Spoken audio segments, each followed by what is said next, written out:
I have been waiting for this trip for months. Every little thing had been planned right down to what I would eat each night. Since I became a resident of Alaska, I have dreamed of this moment. A solo hunt into the heart of the bush country to track down a bull moose. The weather was perfect, flying into the area where I would hunt, a secluded area that I doubt many people have come to. Many parts of Alaska have seen few people, if any at all. The pilot and I agreed we would meet back at the exact location in 4 days. Hopefully, this would be enough time to hunt down a good-sized moose. The only thing I worried about was if I would get one sooner rather than later. I would have to smoke the meat somehow to protect it from spoiling. This year's weather had been unseasonably warm, and the above-average temperatures threatened to ruin my hunt. There wasn't anything I could do about the weather, but I could at least make the most of it. The first afternoon I glassed a little bit near camp without success. There wasn't a ton of grizzly sign, which made me hopeful. Trying to preserve the meat would be hard enough, a task made more difficult by the threat of a black or grizzly bear sniffing around camp looking for an easy meal. That night, all 2 hours of it, I slept peacefully in my sleeping bag.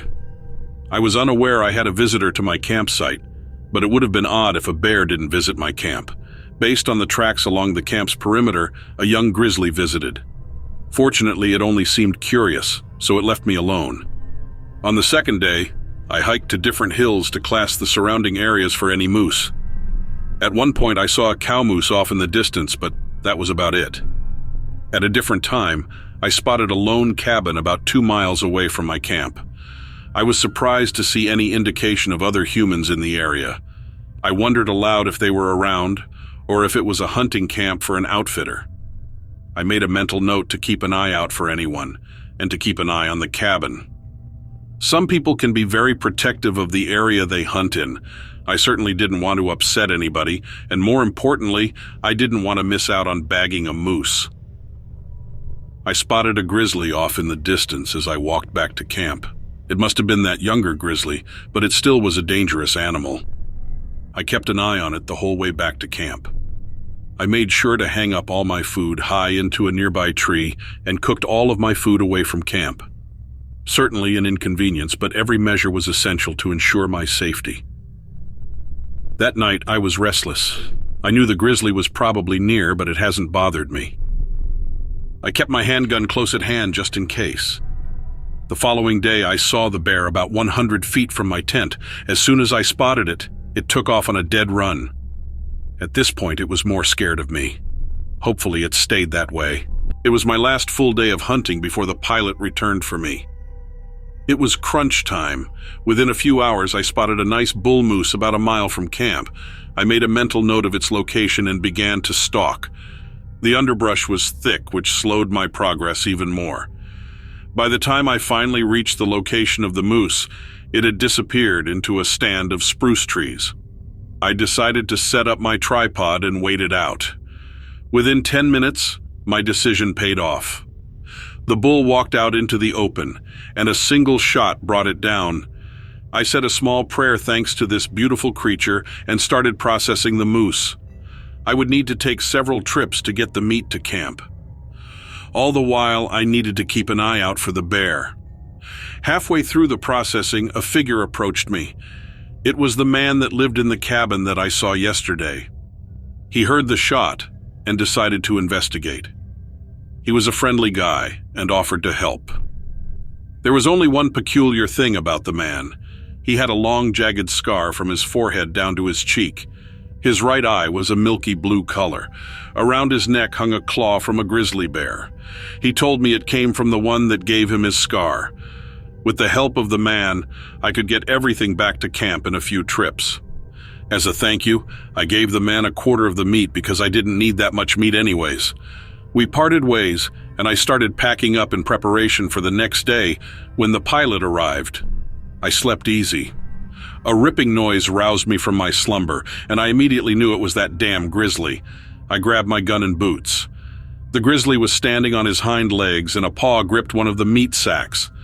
That was when I noticed the long, jagged scar and milky blue eye. I aimed and took a shot at the grizzly. With a roar of pain, the grizzly ran off into the underbrush with one of the meat packages. A wounded bear is dangerous, but I wanted to ensure I finished it. I began to track the bear by following the blood trail until I came across something that made me stop dead. The bear tracks turned into human tracks. I know it sounds crazy, but the tracks did turn into human tracks. One can see the transformation as the thing walked. One track had the heel of a man and the claws of a bear before the claws disappeared for the next track. I recalled my grandmother's story when I was a young lad. There were powerful people in this world that could transform into any creature they wanted to. Just as long as they had a part of an animal with them, that memory made my blood run cold. In the distance, I could hear the plane approaching. It was time I left this godforsaken place and left it behind for good. I didn't know what was happening, but I didn't want to stay either. I didn't say anything to the pilot other than I had the worst luck. I told him a bear stole 2/3 of my kill before I could chase it off for good. I didn't say anything about the bear turning into a human, and I wouldn't tell another soul, at least until now anyway.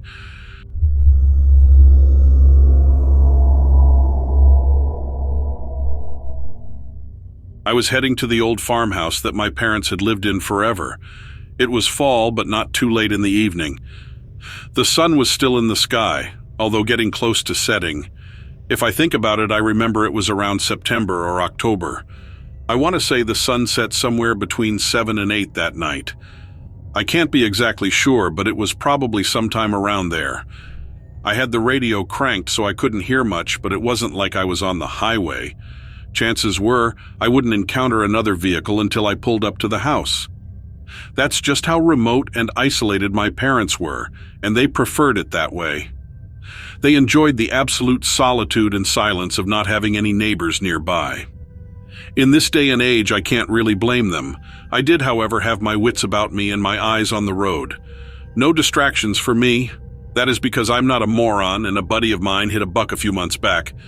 He completely totaled his car. I think he was doing 60 or 70, and of course I think it was a 4 or 6 pointer that walked out in front of his car. And he wasn't driving anything too impressive. I think it was a Toyota Camry. So you can imagine the carnage that happened. Luckily, by the blessing of whatever higher power you believe in, he managed to only have a couple fractures here and there. Nothing too big, but I really didn't want to be dealing with that. Mostly for me, I especially didn't want the fallout of not having a vehicle to work with. So while singing along to the radio but paying attention to the road, I was able to throw my foot down hard on the brake as soon as I saw what I thought was a large deer. It had run out in front of me. My Aunt Susie used to be obsessed with a TV show called The X-Files. I've watched a few reruns with her, and it's been on cable TV. If you're the right age, I'm sure you've heard of it. But if you haven't, well, just Google it. This thing that stood in front of my car, my first thought was, thanks to Mulder, that it was a werewolf. Thankfully, I had the good sense to remember that they only come out at night and on a full moon. I'll have you know, I did my lore research. I was able to take a closer look at this mysterious creature. It stood still as if it was caught in a moment of indecision, unsure whether it should run or stay. This gave me ample time to check it out. This creature was gigantic, and its body was covered entirely in hair or fur, which made me think it resembled something like a Bigfoot. Could it have been a Bigfoot, you ask? Maybe, but it had a unique feature. Its head was that of a dog. The creature's face also wasn't what you'd expect from a traditional Bigfoot. Instead, it had characteristics that were more wolf-like, as if it was a human with certain wolfish traits. But it wasn't a typical human face. It had parts that looked distinctly wolfish, like it had a snout. Also, it had ears that were definitely wolf-like. These ears were tall, pointed, and even had tufts of hair at their tips like those of a wolf. Honestly, I don't know what this thing was. If I had to compare it to anything, I'd say it most closely resembled a human-sized German Shepherd. You see, we have a German Shepherd at my parents' farm, so try to visualize this. Imagine a German Shepherd's face, painted it all in black, and the top portion of its face, the part where there's no snout, looking somewhat human. That's what I saw in this creature. Whatever this thing was, I was sure and certain that this didn't normally exist, whatever it was. But fortunately, it didn't seem to want to hurt me. I kind of got the impression by the whole encounter that this thing was caught off guard by my car almost running into it, and it seemed like it had to make a quick decision to bolt across the road to get out of there. I took a deep breath, trying to calm my racing heart, and tried to comprehend what I was seeing. Was it a hallucination? Or some kind of strange animal, yet to be discovered by science? I didn't know, but one thing was certain. I didn't want to stick around to find out. With one last glance at the creature, I pushed the pedal to the metal, and the car lurched forward, tires screeching against the asphalt. As I glanced in my rearview mirror, I could see the creature, still standing there, watching me drive away. Its yellow eyes were almost glowing in the dark, reflecting the last bit of light from my tail lights. Even after I got home, the image of the creature lingered in my mind.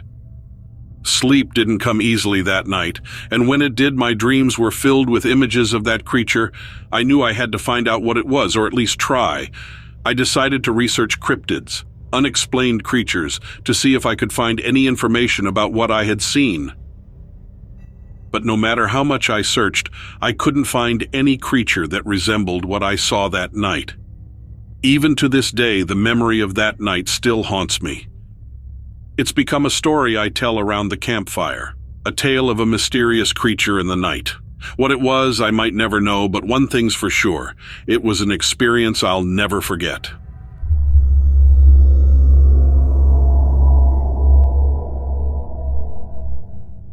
This happened in northwest Utah. I was sent out by dispatch to investigate an incident with a wild animal at an old farmhouse. Not really my area, but we didn't have a local animal control in the county, so the job fell to me. The call came in the night before, but since it wasn't technically an emergency and no one was in danger, the station waited until the morning to send someone out. I reached the farmhouse at about 8:15 in the morning.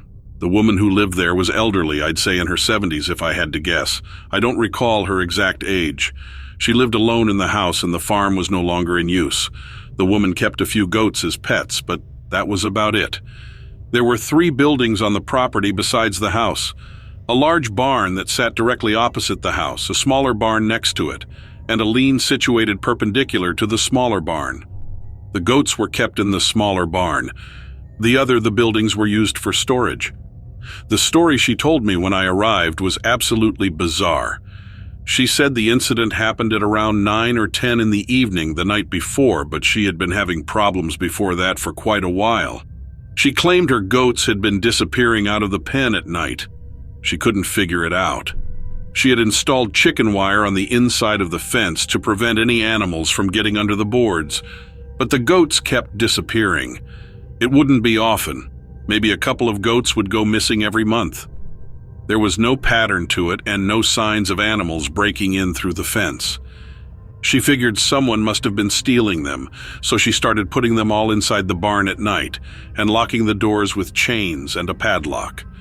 When she began keeping the goats inside, they stopped disappearing, but other, stranger things began happening.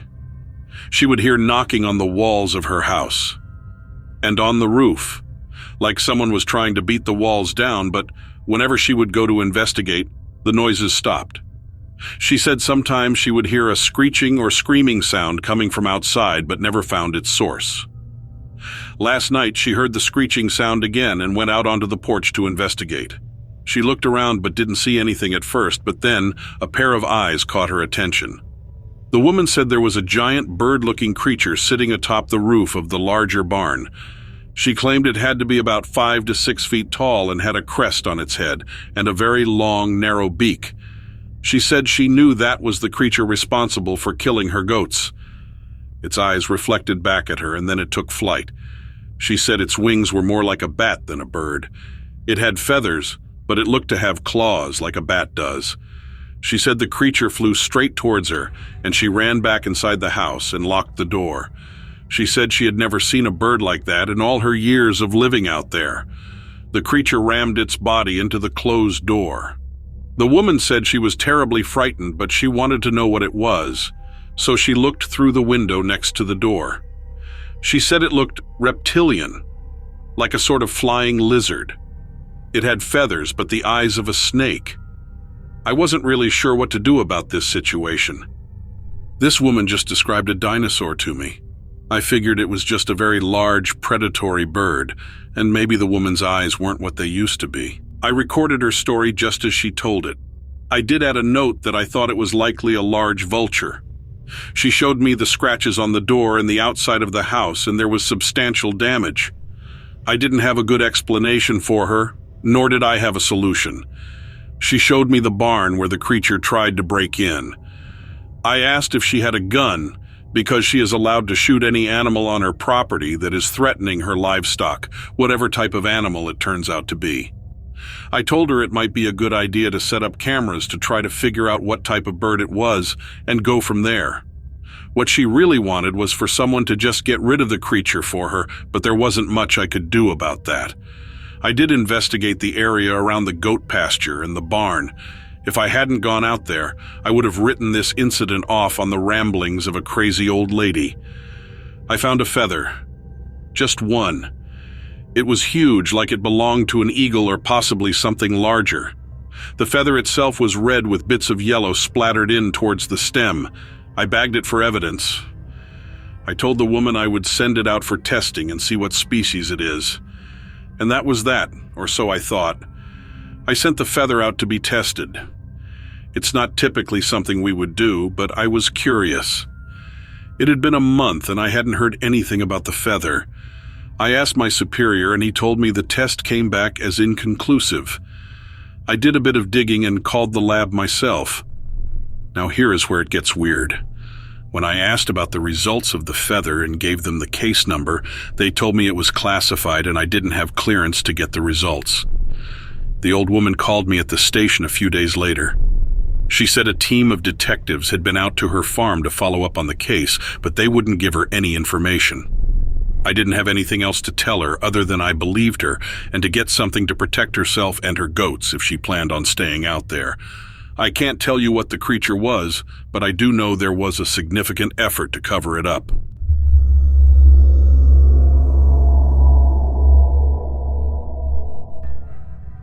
In the last few years, it's becoming more acceptable to talk about UFOs and the possibility of life on other planets. It actually starts at Christmas, although the event itself took place in August. My wife and I love getting out in nature, and my parents are aware of that. She's not great at giving gifts, but last Christmas she hit the nail on the head. She bought us 2 tickets to a remote astronomy show up in New Hampshire. We share a house in New Hampshire with my wife's family, so this couldn't have been more perfect. After doing the math, we figured out that the show itself was about a 45-minute drive from the house, so we decided to make it a long weekend. Thursday and Friday we just hung out, hit up some of our favorite local spots, and then Saturday night we got ready for the event. I'd never been to something like this before, but the directions were pretty clear. We were supposed to drive north to an area where they said the GPS would eventually cut out. There were directions on the packet we got with our tickets telling us how to get to a field. Once at the field, we'd park and set up to watch the show. They recommended bringing something to sit on, dinner, and drinks. Since it was August and the show was taking place at night, it was supposed to be pretty nice weather and clear skies. Once the GPS cut off, I read the directions to my wife and we found ourselves on some pretty serious back roads. All dirt or gravel, really narrow, lots of potholes. It was rough going, and for some sections we weren't hitting more than 10 miles per hour. This was truly out in the middle of nowhere. Eventually we turned off of the road and onto a field and followed a line of cars.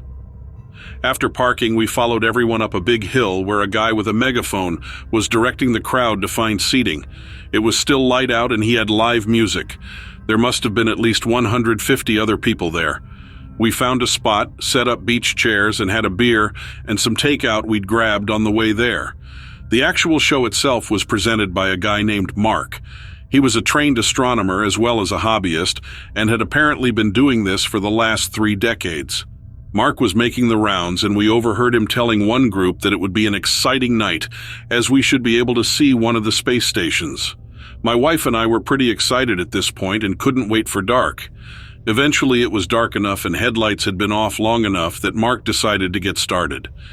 He used a microphone to introduce himself, explain what he'd be going over tonight, and show us how his laser pointer worked.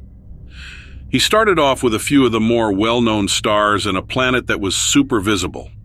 Since we were in the middle of nowhere, it was literally pitch black, except for the laser pointer. Honestly, kind of scary. Even on top of a hill, the nearest lights we could see were just before the horizon. Mark was really engaging and kept pointing out shooting stars, which he explained scientifically. Eventually, part of the crowd near the back started murmuring and making a bit of noise. This had happened a few times with people who had questions for Mark. Eventually, they would just call them out. But the noise came and went. People would murmur, shift around, and then it would quiet down. A few seconds later, it'd start again, a little bit louder. Mark asked everyone to please keep it down, and someone shouted out that they had seen the space station.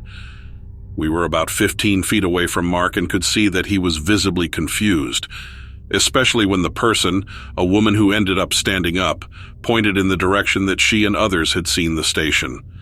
Mark insisted that the space station would not be coming from that direction, so she must have seen a shooting star, especially since there wasn't anything visible in the sky at the moment. But as he was speaking, we all turned in that direction and saw it, or rather I should say them. 3 very bright lights that were definitely too big to be stars or planets hovered low in the sky.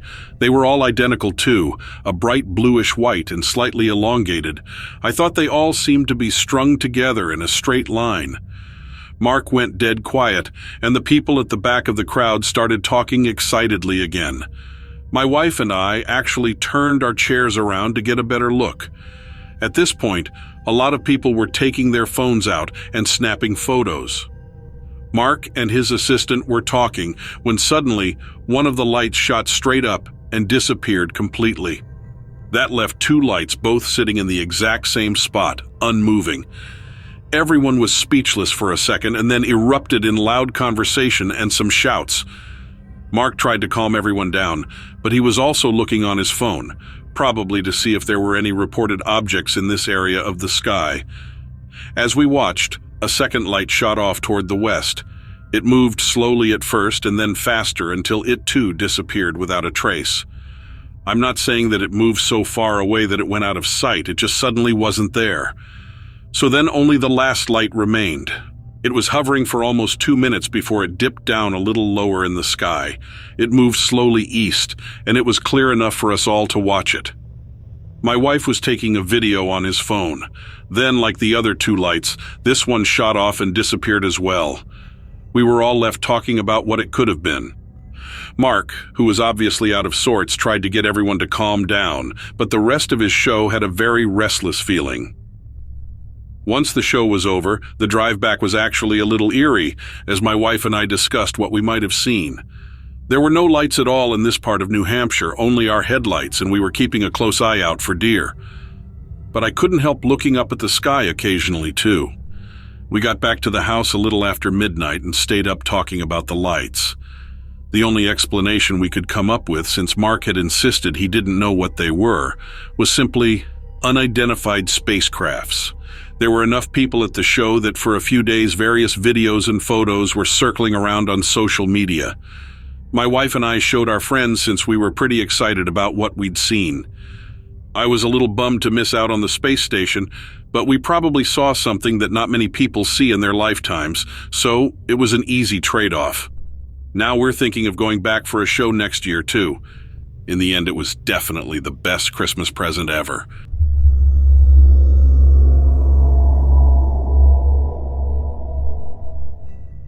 About 2 months ago, we moved into an apartment in an old mill town. With the housing market so crazy, we ended up deciding not to buy a house like we'd planned. Apartment prices have also been really high, but we got lucky, and this building had someone break their lease unexpectedly. The apartments are in an old paper mill, and ours is on the 2nd floor facing a pond in a series of ponds along the stream. The pond we can see is called Paper Goods. It's not huge, but it has a nice little public frontage area where people can park, eat lunch, and walk their dogs. It gets a lot of foot traffic. We have a dachshund who is older now, and it's convenient that the park is there because he has to go out like every 2 hours. I've been working from home ever since the pandemic, which works out perfectly. My partner Jason is a nurse at the local hospital and usually works the third shift. He gets home around 7 a.m. every morning. My job starts around 8, so I wake up early and have a few hours to eat, clean up, and take the dog out before Jason gets home to sleep. A week after moving into the apartment, I took our dog Sam outside really early. He wakes me up when he needs to go out, and I get up really quickly so he doesn't have an accident. He's been a senior for a few years now. I went out in sweatpants and a jacket since it was starting to get cold here. Dawn was just coming up and it wasn't quite light out. The streetlights were still on and the pond was covered in mist. It was really pretty, and I snapped a picture to send Jason while Sam was sniffing around. I crossed the street to go over into the little park and kept an eye out for the geese, who usually hang out looking for bread and scraps. A little past the picnic tables, there's an area with stairs that leads down to the water. You can't actually get to the water because of the reeds, and it's always shady there. I was waiting for Sam to finish checking out a rock when I looked up and saw a person standing near the reeds. But after a few seconds, I realized it wasn't a person, just a person-shaped figure in the mist. I moved a little closer and noticed that where the feet should have been, there was nothing. The figure was floating about a foot off the gravel. Sam didn't seem concerned at all and kept wandering down the path, which circled much closer to the figure. I went along, but kept my keys in between my fingers just in case. We got about 15 feet away and the figure shifted a little in the opposite direction. It was like a denser gathering of fog in a vaguely human shape. Again, Sam didn't react to it at all and just kept going. As we headed back toward the apartment building, I kept turning to look back, but it didn't move from that spot. By the time we got back inside, when I looked out the window, the fog was mostly gone over the pond, and the figure was as well. I didn't tell Jason about it because I knew it sounded crazy. I didn't see it the next day anyway. There wasn't any fog. But 2 days later, it was there again, in almost the same spot. This time I crept a little bit closer, and again, the figure moved away from me, only a few feet, but it was definitely reacting to me moving closer. Jason had the next day off, so I decided not to say anything again, knowing he'd be the one to bring Sam out first thing. He commented that I was up really early. I usually sleep in when he's off, and I just waved it off. But I watched at the window when he took Sam over to the pond. I had to squint, but even from our apartment I could see the shape in the fog, in almost the same spot, near the reeds. I also saw the exact moment he saw it. Jason stopped for a second, but Sam kept trying to trot ahead and got snagged. After a few seconds, Jason actually turned around and headed back to the apartment. I was waiting at the door when he got there and asked if he'd seen it. He immediately asked me what it was, not even bothering to ask how I knew about it. I told him I had no idea, and we stood in the kitchen talking about it.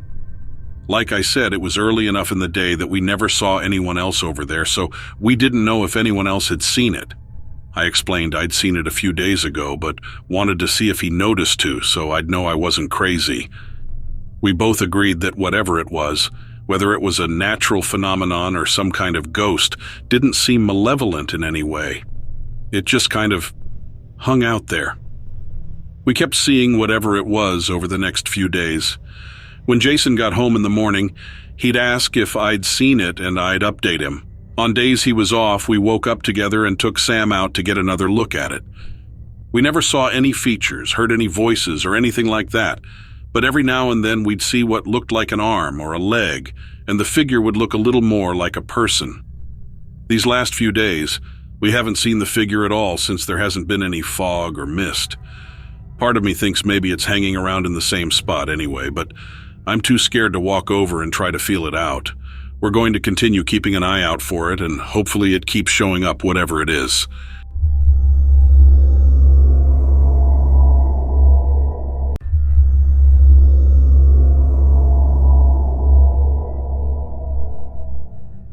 I was an officer for the Minneapolis Police Department. This happened in the summer of 2007, and it is, without a doubt, the strangest thing I've ever encountered in my entire life. It started with some odd reports. Strange sightings that most of my department was convinced that it was an elaborate joke.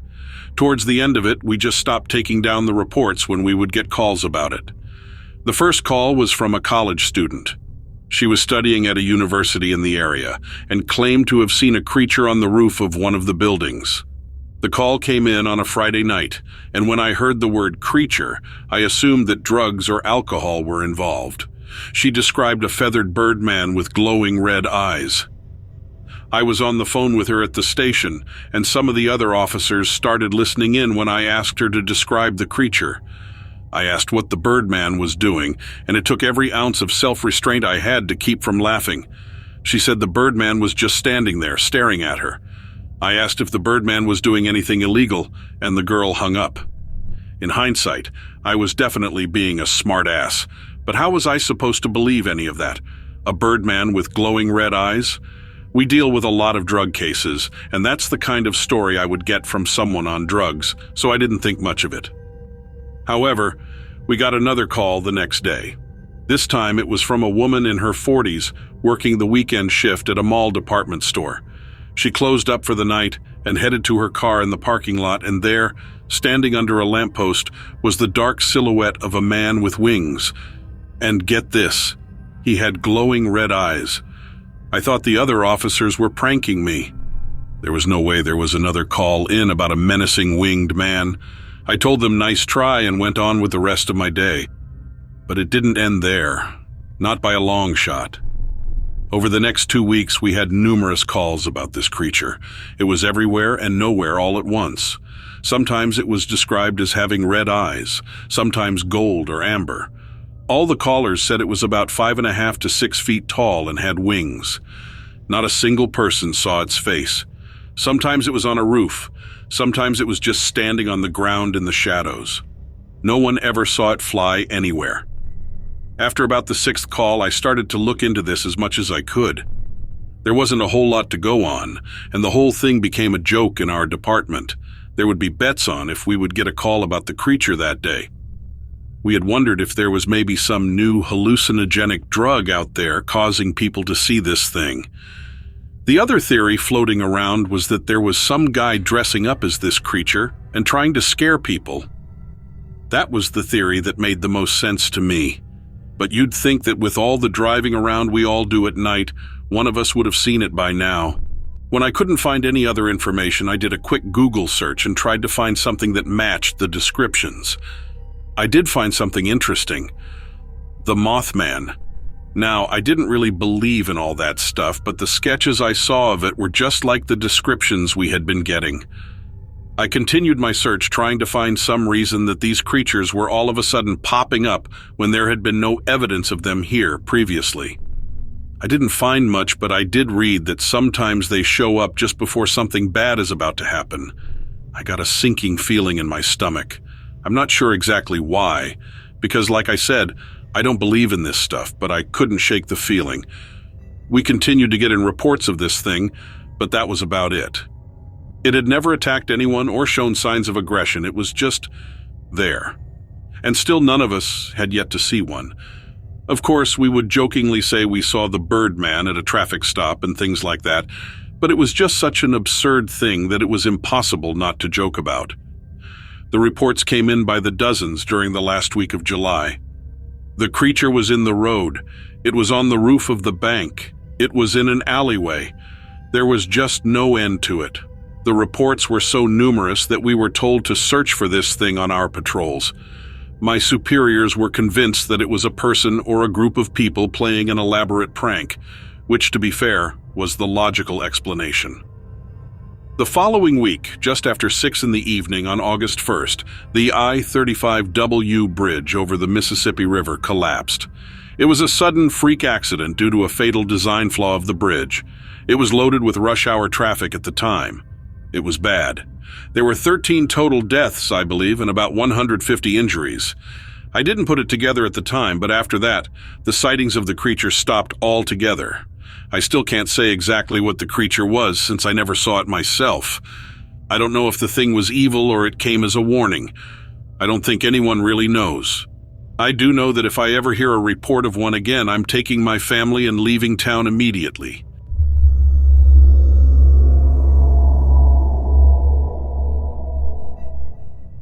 I was spending the week with my mom and my new stepdad up in northern Michigan. It was 2017 and I was halfway through high school. Classes were still in session, but on account of my mom's new marriage, my brother and I were allowed to spend some extra family time together outside of school. My mom seemed to feel a vacation would somehow bring us all closer. So we rented a cabin. It was all right, I guess. It was a quaint little place with a bit of a kitschy country feel, not like the city where I was used to living. I thought my new stepdad was a little weird. He liked to tell stories about werewolves and other creepy cryptid creatures. He believed they were all somehow related. In my opinion, the creatures were one and the same, but that was only based on what I heard, not actual facts. My stepdad was convinced he'd actually seen one of the creatures when he was a boy. I guess that's what started his whole infatuation with the idea. I personally have never been one to blindly believe anything anyone told me. I needed proof. The dog man, for example, was a highly unlikely being. A creature with a man's body and the head of a dog. I had a strong interest in biology, and the whole thing just didn't add up genetically. On that fateful day when everything changed, I had just entered the dining room. My brother was just about to take a bite out of his sandwich. He could see the look on my and my stepdad's faces, and his eyes shifted from our stepdad and then to me. We both were staring over my brother's shoulder and out the window behind him. My stepdad and I exchanged astonished glances. We just couldn't believe what was happening. There in the backyard was a man hunkered over with his head in our charcoal grill. It was odd behavior, to say the least. My stepdad had made us all steak and a salad for lunch, but the surface of the grill had been cool to the touch for some time, so why anyone would want to sniff the bricks of coal was beyond me. I think my brother thought we were staring at him. He lowered his sandwich down toward his plate, as if being silently judged. My stepdad and I, of course, weren't judging anyone. We continued to watch in horror as the man lifted his shaggy mane and sniffed around. It was then we realized this was no ordinary man. In fact, it wasn't a man at all. The shirtless human male torso appeared to be chestnut brown in color. Yet, the head was what captivated us the most. Long strands of hair, wispy and thick like a Pomeranian, painted on in thick coats of jet black, coppery red and a shock of white, stretched out on both sides of its face. Oh, but the eyes were what kept us mesmerized. They were both a piercing amber color. I'd never seen anything so strange and so beautiful in my entire life. The creature straightened his stance. He knew he'd been seen and that we were watching him. I tugged on my stepdad's shirt sleeve. We sprinted from the dining room through the kitchen toward the back door and towards the patio area. We both charged for the door. My stepdad beat me there, but I wasn't upset. All I could think about was getting a better look at the creature outside. Once my stepdad and I stumbled our way out into the open, the impossibly tall, dog-like man began to back up while still staring at both of us. I reached out my hand, unsure if the creature would act like a dog or a man. To my utter amazement, the creature howled. At least I think it was a howl. It kind of sounded like a human screaming. Its teeth were long and curved, like miniature spikes, only much thinner. They were still bigger in size than a large breed canine's teeth. None of them were jagged like in the urban legends I'd heard in the past. My blood began to curdle, and I started to seriously wonder why we had come outside. Both of my palms started to sweat, and my heart raced like crazy inside my chest. Fight or flight had kicked in, and I wished desperately it would all go away, but I couldn't. I had forgotten how to move. My stepdad hadn't, though. He had slipped his cell phone deftly out of his back pants pocket and was lifting it to capture a few seconds of live footage. Upon seeing the phone, the creature spun around quickly. Now I could see that its lower torso appeared to be that of a canine. It was strange to watch it run off on 2 feet, and I actually doubted that I was really seeing what I was seeing. In my opinion, I don't think canines were ever meant to run as bipeds. It gives them a strange kind of gait. Or at least this one was strange. It almost bounced as I watched it bob up and down in a blur of speed. I stared after it for a long time, eventually staring at the spot where it ran off into the trees. My stepdad looked almost giddy with a huge grin on his face. I had never seen him smile so big in all the time I'd known him. I was astonished that he wasn't afraid at all. and I was hoping he had gotten some footage, but when I peeked over to watch his video, the image was distorted. My stepdad frowned and scratched his head. His spirits had now clearly plummeted. I kind of felt bad for him. He'd waited so long to prove the existence of these wild creatures, and now it had shown up and he had no proof, other than the fact that my brother and I had both seen it. In some strange way, witnessing the dogman so close and in person had brought me and my stepdad a little closer than we once were. I guess we now had more in common since I believed, just like him. We headed back inside the house, not in defeat, but as a newly formed team in search of the truth. I know it exists. He knows it exists. My suggestion is to never stop believing in these creatures. I know I won't.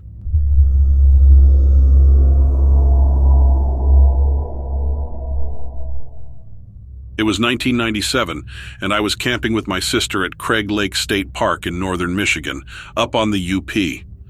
It was the middle of summer, and unfortunately we're expecting a heat wave on the exact week of our trip. We had both taken off from work already, so we decided to go anyway and try to enjoy it.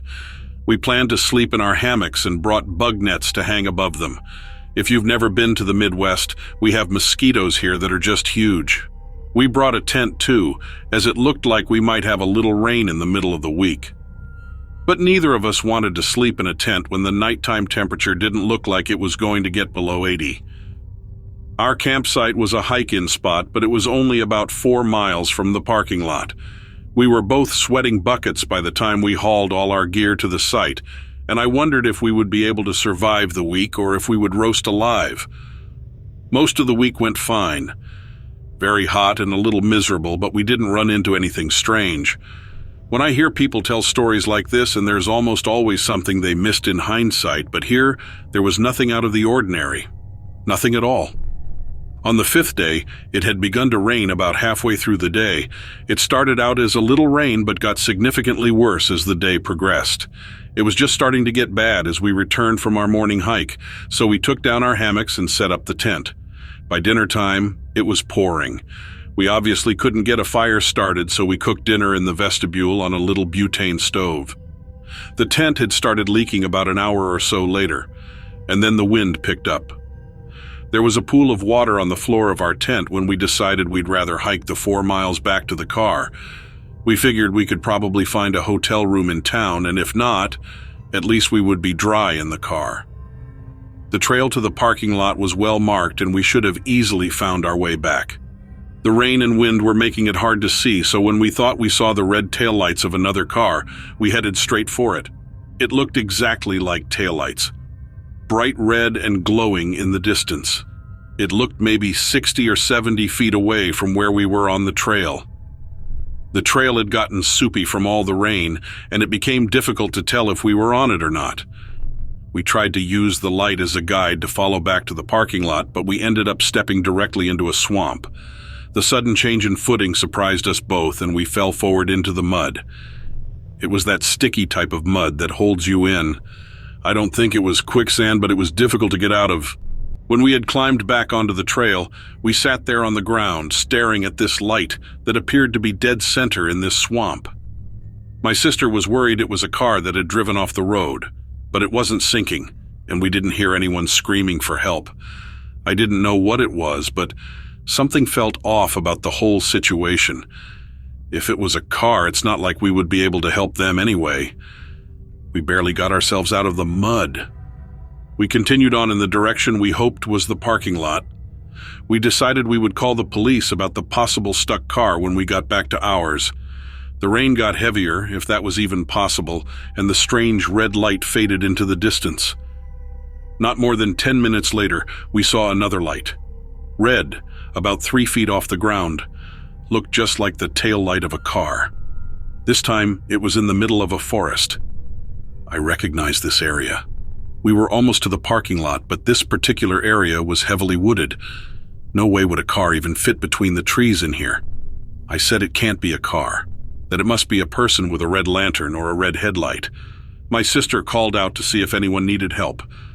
No answer. My sister wanted to go in there and see what it was, but I definitely did not. But the longer I stared at the light, the more I wanted to investigate it too. I felt strange, watching it, almost like I was in a trance. And then light moved. It dropped to the ground. It was maybe 1 foot off the ground now. It came towards us, slithering like a snake through the trees. I had an overwhelming sense of dread. My sister and I didn't need to say anything, we just ran.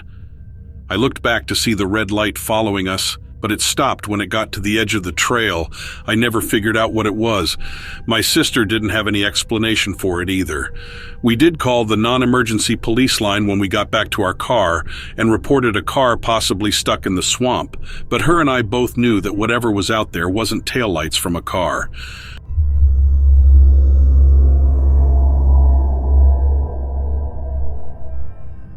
I was driving home on an isolated road through thick mountain country. It was late and dark, and I honestly couldn't have told you where I was. All I knew was that I needed to stay on the road I was on until I finally left the state and hit home territory. I was bobbing in and out of consciousness. You know how it is when you're exhausted and trying to push on. I had tried, and I didn't want to admit it. I had even chugged a rock star not too long before this, but my body was so exhausted that even the caffeine and the extra boost of that wasn't giving me what I needed, and I was too cheap to spend the money to lay up in a hotel. It became really hard when the rain began to fall, since that sound could put anybody to sleep. I was notorious for using white noise to help me sleep anyway, so that was just the nail in the coffin for me. However, when I was coming up on a bridge, this is where my story happened. My headlights lit up something that looked just like a person, except almost double, if not triple, in size. I had to swerve to avoid it, and I sure as hell woke up from that. I wasn't sure if I clipped him or her or it, but my car went sliding and went straight into a ditch. The first thing I did was get out to make sure that I hadn't just hit somebody. Why would there be somebody out here in the middle of nowhere that's wearing all black?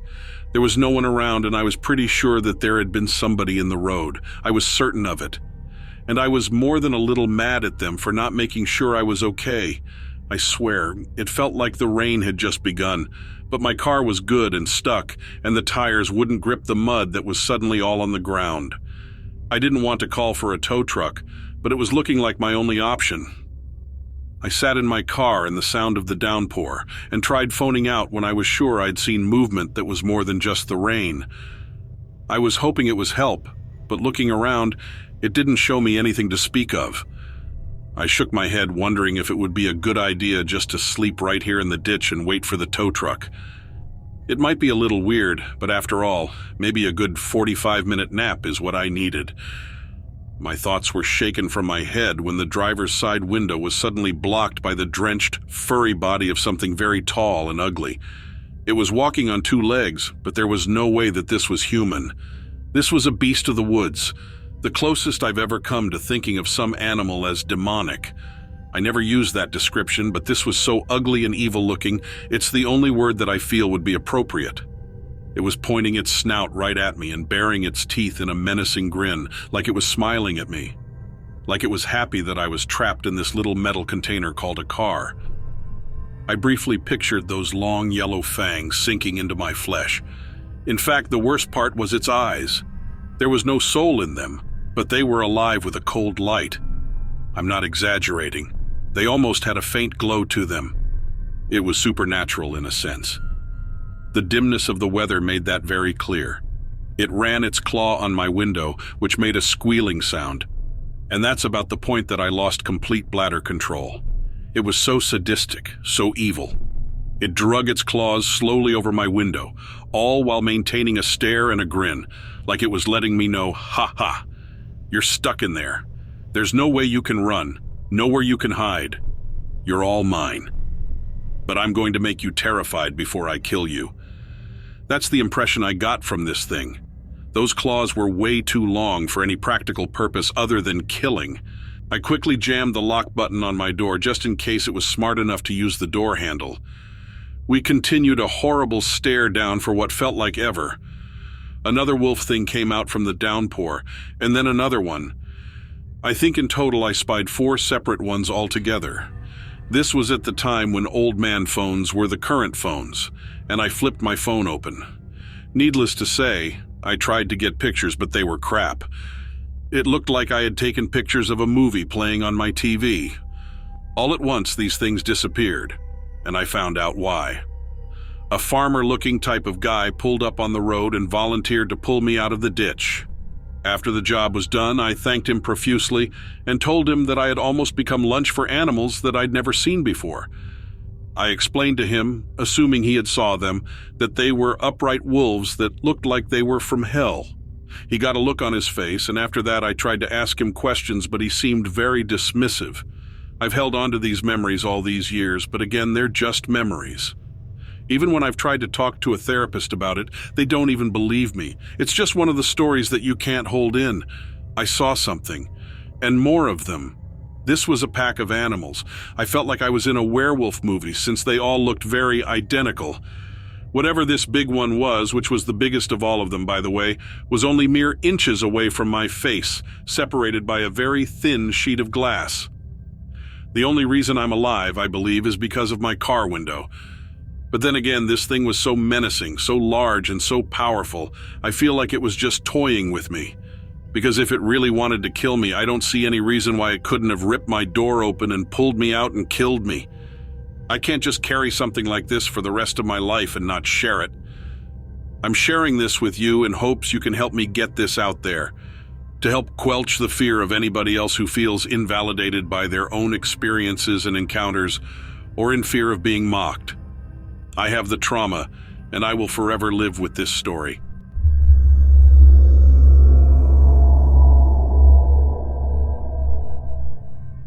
So about 2 years ago, I had to move because I got a promotion and needed to switch cities. I moved from Chicago to San Francisco.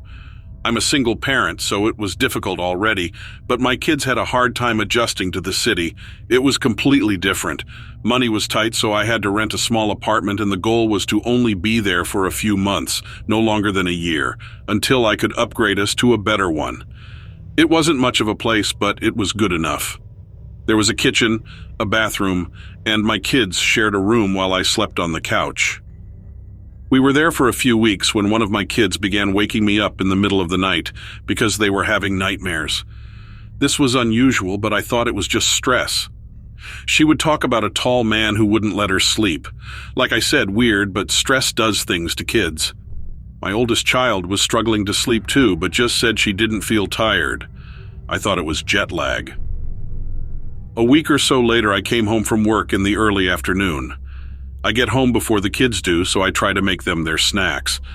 I was in the kitchen when I heard what sounded like footsteps behind me. There was nothing there, but I thought maybe I heard the neighbors.